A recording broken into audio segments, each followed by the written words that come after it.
15 दिन का मासूम बच्चा जिसने ठीक से अभी अपने माँ के चेहरे को देखा भी नहीं था, अभी छूकर महसूस भी नहीं कर पाया था, अभी अपने माँ के चेहरे से परिचित भी नहीं था, उस बच्चे को अनाथ बना दिया गया।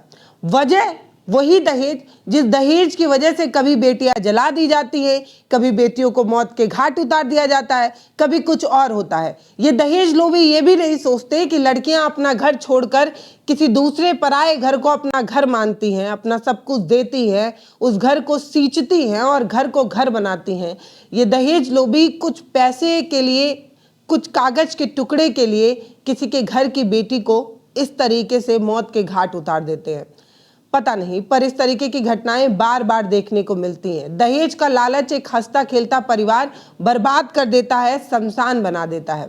आज हम आपको जो कहानी बताने वाले हैं वो कहानी आपको अंदर से झकझोर देगी।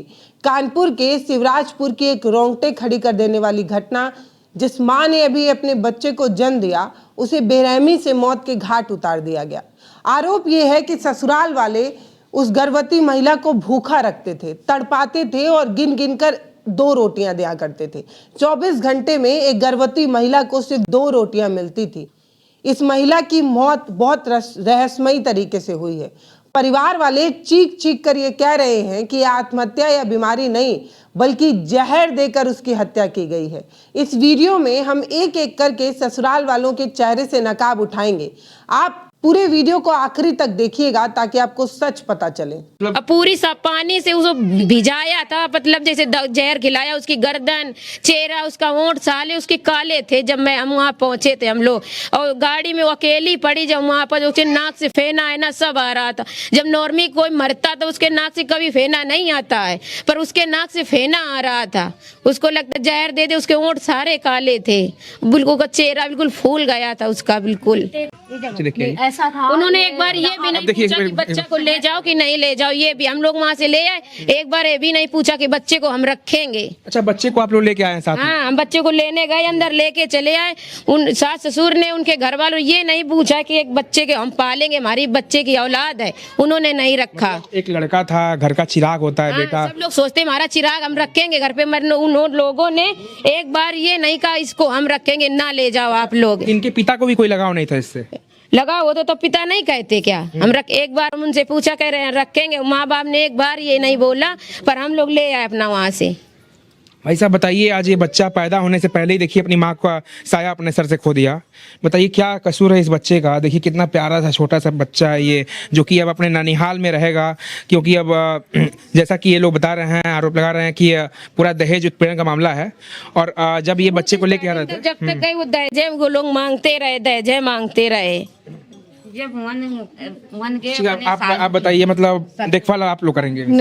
हम लोग हमारे क्या, ये हमारी भाभी है, हम यहाँ मैका है हमारा, हम और यहाँ आए हुए हैं। और ये था कि उन्होंने जैसे पहले बोला होगा कि पापा मेरे को पैसे चाहिए 50,000 रुपये कुछ काम के लिए, तो इन्होंने बोल दिया था कि हम देंगे, और लेकिन अभी फिलहाल में नहीं है। तो उसके लिए उस लड़की को टॉर्चर करते थे कि जो तुम्हारे पापा से बोला था 50,000 रुपये वो उनसे लेके आओ या मांगो। तो उस वजह से इनकी दवाई बीच में रोक दी गई। ट्रीटमेंट जो था मेडिसिन का वो रोक दिया गया कि वो जो पैसे लेके आओगी तब उसी से तुम्हारा इलाज कराऊंगा, ट्रीटमेंट कराऊंगा, ठीक है। हाँ, तो जो हम लोग, तो कल 9:30 बजे बात हुई है समथिंग लड़की से, और लड़की से होने के बाद में वो बोल रही थी कि मेरे को थोड़ी सी घबराहट सी हो रही है, मेरे घर में बात करा दो। तो घर पे क्या है, एक छोटी लड़की की, अभी छोटी लड़की की शादी हुई है 21 तारीख को, तो उसके थोड़े काम की वजह डिलीवरी हुई है 20 को, और 21 की शादी थी लड़की की। अब जरा सोच कर देखिए कि एक महिला जो गर्भवती हो, जिसके पेट में एक नन्ही सी जान पल रही हो, एक नन्हा फरिश्ता हो, उसे भूखा रखा जाए, उसे भूखा मार दिया जाए।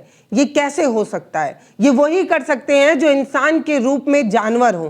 क्योंकि एक महिला जो आपके घर की बहू है, वो जिस बच्चे को जन्म दे रही है वो आपका वंश है। अगर ये भी समझने वाले दहेज लोभी यही समझ पाते कि ये बच्चा कल इनके परिवार का हिस्सा बनेगा, इनके बूढ़े लाठी का सहारा बनेगा, इन्हें दादी दादा कहकर पुकारेगा, तब भी इस तरीके की घटना नहीं कर पाते या ठहर जाते। क्योंकि ये समझते कि पैसा किसी भी रिश्ते से बड़ा नहीं होता है, पैसे के टुकड़े किसी भी रिश्ते को मजबूत नहीं कर पाते। लेकिन कानपुर की इस बेटी रुचि के साथ जो हुआ है वो दरिंदगी है। अगर उससे भी कोई कठिन शब्द हो तो वो है। बिटिया बात करी ना, आधा घंटा पहले कहने लगी अम्मा हमको बिट्टी का तीरा मुड़ दोइबे, हमको आज दो, आज नहीं दो अम्मा काल दोइबे। तो हमको बेटा तुम काल धो ले, हम काल अबे। अब आधा घंटा में बिटिया का मारी के ना और अम्मा घुमावत रहो ले। इतना लाड प्यार से पाली आप। बिटिया बहुत महंगाई ना पाई रहा है, सुबह ने मानी रहा है तब बिटिया मारी लाड मिली। प्यार से पाली, इतना अच्छे से शादी की चाची। हमारे बिटिया भूखे लंगे बने रात दिन मारे, हम तो फोन करे, हम तो फोन करे तब हम भैया तो बताओ भैया कहाँ रिश्ता न बिगाड़े हो, अम्मा हमका डांट दे कहाँ हुई है अम्मा बनो रांधे कब आऊँ बिटिया। अब ही बउआ चाहिए बाहर रहिया जा तो बिटिया खाइया पिया, इन्ना ही खान देता तो बाहर खाइया पिया जा। झांसी में रान लागे रहे, झांसी में नौकरी लगवा दी अगर नमस्ते तो झांसी में रान लागे रहे। परिवार का आरोप है कि उसे दिन भर में सिर्फ 2 रोटियां दी जाती थी। जब वो बीमार पड़ी तो उसे इलाज कराने की बजाय ताने दिए गए। कहा गया कि तुम्हारे बाप ने दिया ही क्या है। ये वो शब्द है जो उसके दिल पर छुरी की तरह चलता था। आप सोचिए कि एक लड़की जो बीमार हो, बीमारी के वक्त परिवार को ही हम अपना सहारा मानते हैं, हम चाहते हैं कि कोई हमें प्यार से दुला दे, पुचकार दे, उस समय आपको ताने दिए जाए, बार बार ये कहा जाए कि तुम्हारे बाप ने दिया ही क्या है कि हम इलाज कराएं, इतना पैसा नहीं है, जाके अपने बाप से कह दो कि बीमारी में इलाज कराए। तो ये सुनकर कितना अजीब लगता है। यही वो शब्द थे जो उस मासूम को हर दिन सुनने पड़ते थे। हद तो तब हो गई कि जब उसने एक बच्चे को जन्म दिया और जन्म के कुछ दिन बाद ही उस माँ को आराम की जब ज़रूरत थी, जब परिवार के सहारे की ज़रूरत थी, जब कोई भी महिला एक बच्चे को जन्म देती है तो वो चाहती है कि परिवार वाले उसका ख्याल रखें, और किया भी जाता है। इसीलिए हमारे यहाँ एक 1.25 महीने का एक गैप दिया जाता है उस महिला को, ताकि वो फिर से रिकवर हो सके, वो घाव, वो पीड़ा या वो दर्द जो उसने एक बच्चे को जन्म देते वक्त सहा है, उस घाव पर मरहम लग सके। लेकिन यहाँ पर कुछ और ही हुआ। उस महिला को घर के सारे काम दिए जाने लगे, घर के सभी लोगों के कपड़े धुलाए जाने लगे। क्या एक पति, एक ससुर और एक जेठानी इतने पत्थर दिल हो सकते हैं? ये सवाल तो मतलब हद है। ये पूछा जाना चाहिए उन लोगों से कि मतलब आप इस तरीके की हैवानियत कैसे कर पा रहे थे। अगर आप यही सोचते कि उसने एक बच्चे को जन्म दिया है और आप उस बच्चे का चेहरा ही देखकर उस माँ पर तरस खाते तो भी, लेकिन उन्हें उस नवजात माँ पर थोड़ा भी तरस नहीं आया। इंसानियत पूरी तरीके से मर चुकी है, इस घटना ने साफ बता दिया है। उस लड़की ने जिस बच्चे को जन्म दिया वो आपके परिवार का वारिस था, इसके बावजूद आपने उस बच्चे के बारे में तनिक भी नहीं सोचा। आपको सिर्फ पैसा चाहिए था। आप ये नहीं सोच पा रहे हैं कि जिस दहेज के लिए आप मरे जा रहे हैं वो दहेज आखिरी समय तक आपके काम नहीं आएगा, लेकिन जब आप मरेंगे तो आपकी अर्थी उठाने के लिए, आपकी टिकठी को जलाने के लिए आपका वही वंश वहां पर खड़ा होगा। लेकिन अफसोस कि कुछ लोगों के लिए पैसा ज़्यादा बड़ा होता है और रिश्ते कम। आइए सुनते हैं अस्पताल में उस मनहूस रात आखिर क्या हुआ था। ने सूरज से फोन किया था, कोई भाभी लिए जा रहे हैं, फोन किया रुचि, फोन ही नहीं उठा, घर वालों ने उठाया उसका फोन। तब फिर हमने कहा ले जाओ, फिर भेजा उसको। बस 8 बजे तक उसने बात की, फिर उसके बाद उसने बात ही नहीं करवाई, नहीं उसने फोन ही काट दिया सूरज ने। बस और थोड़ी देर बाद बोला सीरियस बहुत ज्यादा है, वो खत्म हो गई। लापरवाही की गई मतलब उनके पति द्वारा, दवाई नहीं करवाई, उसका ब्लड चढ़वाया। डॉक्टर ने ये बोला कि मतलब यहाँ भर्ती रखो, उसने भर्ती नहीं रखा, छुट्टी करवा के उसको घर ले आया। हाँ, अच्छा, जब वो गर्भवती थी, बच्चा उनका हो गया था, हाँ, उसके बाद से हुआ था, उससे ऑपरेशन हुआ, छठी हो गई, मतलब सब चीज हो गया, उससे सारे कपड़े धुलवाए गए, रखे रहे लैट्रिन बाथरूम, उसने सारे कपड़े धुले अपने हाथों से। उसके बाद से मान लीजिए कितने दिन बाद से फिर घटना हो गई? फिर 2-3 दिन बाद घटना हो गई। क्या हुआ था उनको, मतलब पहले क्या हुआ? पहले बोले कि तबीयत ज्यादा खराब है, तो मतलब कहीं थायराइड की गोली दवा जांच करवाएगी कि थायराइड है, तो इसी की टेबलेट दी उसको थायराइड के लिए। सूख सकती थायराइड, सूखो लोगों को होती नहीं, मोटापा होता है, उसके थायराइड होती है। उसके थायराइड ने तब इतनी दुबली पतली थी वो। थायराइड से कहीं जान थोड़ी चली जाएगी? हाँ, थायराइड से कहीं जान जाएगी, किसी की नहीं जाएगी। आधा घंटा पहले बिटिया अच्छा, हम सब लोगों से इस बात की 8 बजे से अपने भैया से बात की है। फिर उसके बाद हमने कहीं भेजा डाक जाओ, सीरियस ज्यादा फोन किया, तो फोन वहां बस पहुंचे, कह रहे बोला थोड़ी देर बाद में बोला कि वो खत्म हो गई। खत्म हो गई। हाँ मतलब अब पूरी सब पानी से उसको भिजाया था, मतलब जैसे जहर खिलाया, उसकी गर्दन, चेहरा, उसका होंठ, साले उसके काले थे। जब हम वहाँ पहुंचे थे हम लोग, और गाड़ी में वो अकेली पड़ी। जब वहाँ पर उसके नाक से फेना है ना सब आ रहा था। जब नॉर्मली कोई मरता तो उसके नाक से कभी फेना नहीं आता है, पर उसके नाक से फेना आ रहा था। उसको लगता जहर दे दे, उसके होंठ सारे काले थे, बिल्कुल का चेहरा बिल्कुल फूल गया था उसका बिल्कुल। हमको लोगों को बताया ही नहीं कितनी सीरियस है, फोन ही नहीं किया। जब हम लोगों ने फोन किया उसने फोन ही नहीं उठाया। अच्छा, ये सब पूरा जड़ इस चीज का क्या है? सुनने में आ रहा है कि दहेज का मामला है, ये सब चल। हाँ, दहेज के लिए तो उसको टॉर्चर किया, बराबर दहेज के लिए करते रहे। मतलब क्या बात हुई थी? मतलब शुरू से बात बताइए। जब शादी इनका फिक्स किया गया, शादी तय की गई, तो क्या कुछ बातचीत की गई थी और क्या कुछ दिया गया था? शादी के बाद मतलब वही दहेज की बात कही थी, गाड़ी दी थी, मतलब और कोई बातचीत नहीं। भाई बाद में कि देंगे पैसा कि नहीं, ये कोई बात नहीं हुई थी। अपाची गाड़ी दी गई थी। हाँ, अब सारा दहेज दिया गया था। हत्या या स्वाभाविक मौत, ये वो सवाल है जो अक्सर पुलिस के फाइलों में उलझ कर रह जाती है। कई बार सच आ पाता है सामने और कई बार नहीं आता है, लेकिन इस केस के सबूत खुद चीख चीख कर ये गवाही दे रहे हैं कि घटना वाले दिन जब रुचि ने अपनी बहन को फोन करके घबराते हुए आवाज में ये कहा था कि मुझे यहाँ से ले जाओ नहीं तो बहुत बुरा होगा, और जब तक मायके वाले वहां पहुंचते तब तक बहुत देर हो चुकी थी। बॉडी का इतना जल्दी अकड़ जाना संभव नहीं है। ओठ काले पड़ जाना, नाक के रास्ते झाग निकलना, ये लक्षण चीख चीख कर ये कह रहे थे कि उसे जहर दिया गया है। इशारा तो यही था कि उस लड़की को जहर देकर मारा गया है। हैरानी की बात यह है कि ससुराल वालों ने मौत की खबर तक छुपाने की कोशिश की। एक पति जो अपनी पत्नी को अस्पताल ले जाने के बाद उसे तड़पते हालत में छोड़कर भाग गया हो, जेठानी मौत की खबर सुनकर घर से फरार हो जाए, ये सब क्या बता रहा है? ये सब सोची समझी साजिश नहीं बता रहा है कि ये पहले से प्लान था। आखिर उस लड़की के माँ, उस परिवार वालों को क्यों नहीं बताया गया? अस्पताल ले जाने के बाद पति अचानक फरार कैसे हो गया? जेठानी अचानक से घर से गायब क्यों हो गई? ये वो सवाल है जो पूछे जाने चाहिए कि आखिर ये सारे तार इस तरफ इशारा क्यों कर रहे हैं कि ये सब कुछ सोच समझ कर किया गया है। यहाँ पर दाल काली नहीं लग रही है, यहाँ पर पूरी दाल ही काली है, ऐसा प्रतीत हो रहा है। प्रेग्नेंट थी, 8वां महीना चल रहा, तो यहाँ थोड़ी सी दिक्कत हो गई, वीकनेस सी हो गई। तो ये लड़की है, लेके गई उसको हॉस्पिटल में। एक रात पूरी वही हॉस्पिटल में रही, लेकिन नहीं हस्बैंड आए, नहीं ससुराल वाले से कोई पक्ष से नहीं आया। ठीक है, तो उसको लेके आए, लेकिन हस्बैंड का फर्ज होता है कि अगर हमारी बीवी की तबीयत खराब है तो वो आके देखें आके, लेकिन नहीं, उसकी कैरी नहीं किया शुरू से। बस उसको मतलब था कि हाँ मैं कैसे पैसे लो, 4 बकरी बेच बेच के उनको पैसा दिया गया। हर बार जब भी आ रहे, कभी कुछ कभी कुछ कभी कुछ। आप लोग अपने तरफ से कोई कसर नहीं छोड़ते थे? पैसा नहीं छोड़ा है, और अभी भी उसको पैसे दे दिए थे, 15,000 रुपए। मतलब बाद में डिमांड करें सोफे का बोला? हाँ, सोफा के मुझे सोफा नहीं दिया तो हम लोगों ने पैसे दे दिए थे बाद में 15,000 रुपए। उसके बाद से भी वो लोग का मतलब लालच बढ़ता जा रहा था। जैसे कहीं शादी में जाते थे कुछ ज्यादा मिला। अब छोटी ननद की शादी हुई तो देख गए कितना मिला, तो वहाँ मतलब टॉर्चर करने को उनको इतना दिया शादी में। क्या क्या बोलते थे उनको, क्या कहते थे? क्या तुम्हारे बाप ने नहीं दिया, देना कहते रुपया 50,000 वो भी नहीं दिया। सब कह रहे थे अंगूठी देने के, वो भी नहीं दिए। तुम्हारे बाप ने इतने, तुम्हारे सब चोर हैं, तुम्हारे माँ बाप है, ऐसे बोला? हाँ चोर है तुम्हारे माँ बाप है। बातें आपकी बच्ची जो थी घर की वो बताती थी आप? हाँ बताती थी हम लोगों को। तो आप लोग कभी आपके घर के जो आपके हस्बैंड हैं, जो आपके ससुर हैं, ये लोग जाके पूछते नहीं थे उनके परिवार वालों से कि भाई आप ऐसा क्यों कर रहे हो मेरी बेटी के साथ? फोन करते थे कि ठीक है अब नहीं कहेंगे, ये कह देते थे। अब हम लोग बताते थे, फोन करके कहते तो कहते अब नहीं करेंगे, अब नहीं मांगेंगे।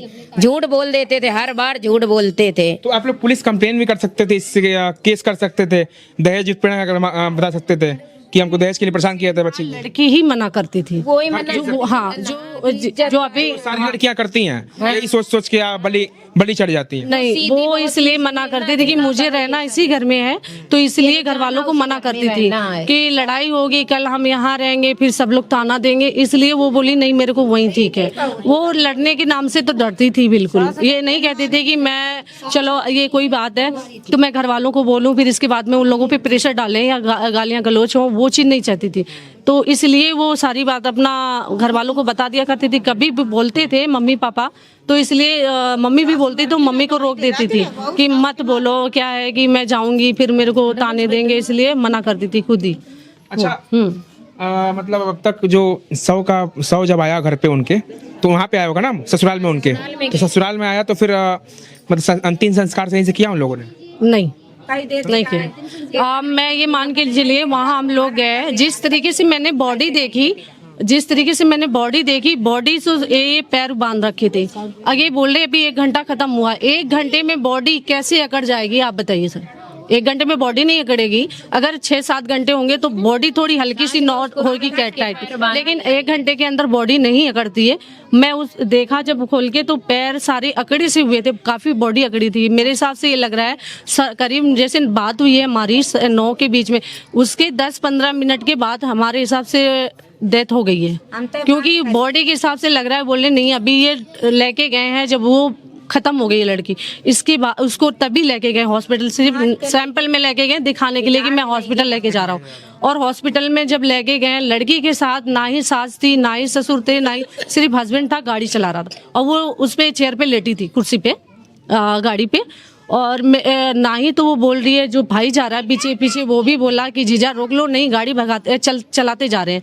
फिर ये मंदना में रामा टंडल हॉस्पिटल है, उसमें लेके गए, डॉक्टर ने देखते ही उसको मना कर दिया, बोला आप कहीं और दिखाना।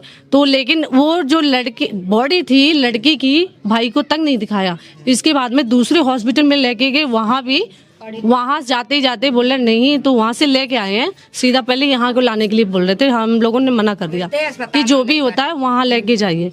वहाँ लेके गए हैं, उस हिसाब से हम लोग जाते, जैसे मेरे को खबर मिली है हम लोग वहाँ गए हैं। जाने के बाद में वहाँ देखा जैसे कि बॉडी पूरी अकड़ी हुई है। मेरे हिसाब से उन लोगों ने उसके साथ या तो मारपीट की है या तो जहर दिया, क्योंकि कानपुर की ये घटना कोई इकलौता मामला नहीं है। ऐसा नहीं है कि समाज में पहली बार किसी एक लड़की को दहेज की बेटी पर जाकर बलि चढ़ा दी गई हो। ऐसी घटनाएं बार बार होती हैं कि जब किसी लड़की को दहेज की आग में फूंक दिया जाता है, उसे जला दिया जाता है, उसे मौत के घाट उतार दिए जाते हैं। ये लोग ये भी नहीं समझते कि जो बेटियां आपके घर में बहू बनकर आई हैं वो किसी घर की बेटी थी, उसे बड़े नाजों से पाल कर इतना बड़ा किया गया था, और आज आप कुछ चंद पैसे के लिए उसके साथ इस तरीके की दरिंदगी कर देते हैं। हमारे समाज में दहेज लेना और देना कानूनन अपराध है, ये कानून बन गया है, लेकिन अफसोस कि इसको मानने वाले लोग बड़े बड़े अधिकारी भी हैं। वो लोग जो कानून बनाते हैं वो भी दहेज लेते हैं, तो जो कानून नहीं बनाते हैं वो ले लेते हैं। कौन सा बड़ा गुनाह है।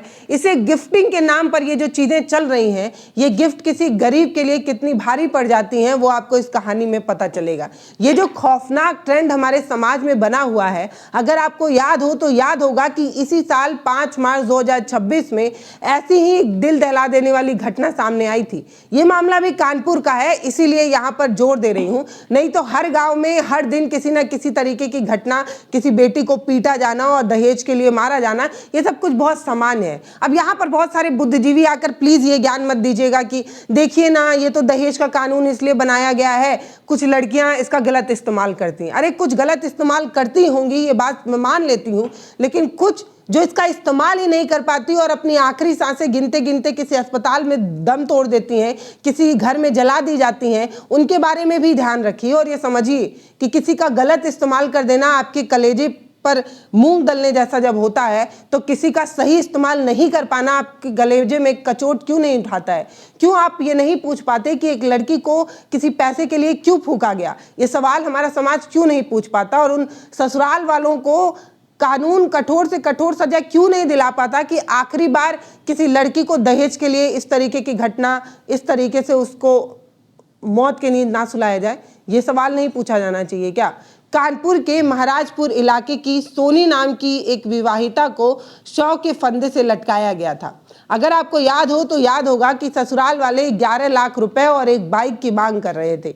मांग पूरी नहीं होने पर सोनी को मौत के घाट उतार दिया गया।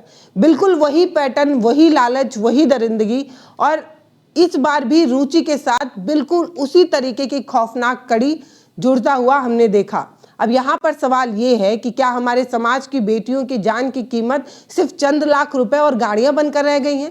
सिस्टम कितनी सुस्त है कि दहेज के ये भेड़िए इस तरीके से निडर इस तरीके की घटनाएं कर रहे हैं। सिस्टम, कानून को मानने वाले, इस तरीके की चीजें होती रहती हैं, लेकिन अगले ही पल किसी और बेटी को मौत की नींद सुला दिया जाता है। एक लंगते जेल काटा है, हमारी देखा बिटिया चली गई, सबका एक लंगते हुई जाए, एक बच्चा ना बचे, सबरे हो। हाँ सबरे कोई रत्ती रत्ती बात बतावर रहा है, सबका जेल में डालो जा, सबरे सड़ाई, एक घर में ना बचाए, एक बच्चा ना बचाए। सब लोगों को छोड़ना नहीं। मेरी बहन को सही के मार डाली है, सब सही के मार डाली मेरे बहनी कहिया, हर चीज कहिया तरसा दीनी, कौनी चीज कोई चीज मंगावर रहे कबू नहीं लावत रहे, कभी सामान लाके नहीं देते? कभी नहीं लाते थे, कुछ भी नहीं लाते थे, सरकारी में दिखाते थे। कभी हम लोग बोलते थे कि अच्छे डॉक्टर को दिखाओ, तो कभी नहीं अच्छे डॉक्टर को दिखाया। बच्चा को कहीं नहीं है कि हम ले बे, एक दफे नहीं कहीं है कि हम ले बे, बोले नहीं कि हम बच्चा रखेंगे। तो अभी क्या कुछ चाहते हैं आप लोग, इंसाफ क्या क्या मांगते हैं? छोड़ना नहीं, किसी को नहीं छोड़ना, बच्चे को नहीं छोड़ना। इस बच्चे का भविष्य कैसे संवरेगा? बच्चे को यहीं पे रखा जाएगा। रखेंगे आप लोग? हाँ यहीं रखा जाएगा।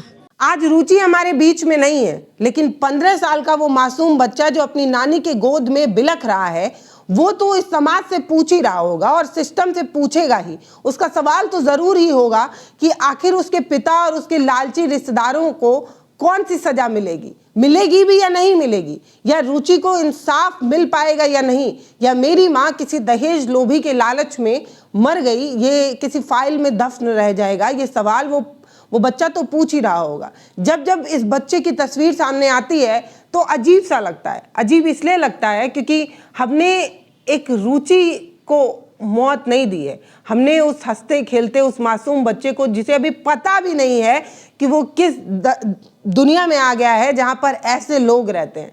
सच मानिए कि अगर हम सिर्फ रुचि के लिए लड़े, उससे ज़्यादा हमें उस 15 दिन के उस बच्चे के लिए लड़ना चाहिए। हमें इंसाफ मांगना चाहिए कि उस बच्चे का क्या गुनाह था, उस बच्चे से उसकी माँ का गोद क्यों छीना गया, ये सवाल नहीं पूछा जाना चाहिए। क्या समाज में ऐसे ही दहेज लोभी खुलेआम घूमते रहेंगे तो किसी और बेटी की, किसी और रुचि की जान नहीं जाएगी, वो भी घुट घुट कर अपना दम नहीं तोड़ देगी? ये कैसे हो सकता है? सोचिए। अब वक्त आ गया है कि हमें अपनी चुप्पी तोड़नी चाहिए और आस पड़ोस में अगर किसी भी बेटी के साथ इस तरीके की प्रताड़ना हो रही है तो हमें आवाज़ उठानी चाहिए। हमें ये सोचने से पहले कि वो मेरी बेटी नहीं है, हमें ये सोचना चाहिए कि वो किसी बच्चे की माँ है। हमें ये सोचना चाहिए कि वो किसी के घर की तो बेटी है। अगर इस तरीके की चीज़ें हो रही हैं तो हमें आवाज़ उठानी चाहिए, इससे पहले कि बहुत देर ना हो जाए, इससे पहले कि कोई रुचि अपने मासूम बच्चे को छोड़कर इस दुनिया से चली ना जाए। हमें आवाज़ उठानी चाहिए, हमें बोलना चाहिए, क्योंकि जब हम बोलना शुरू करेंगे तभी ये समाज बदलेगा।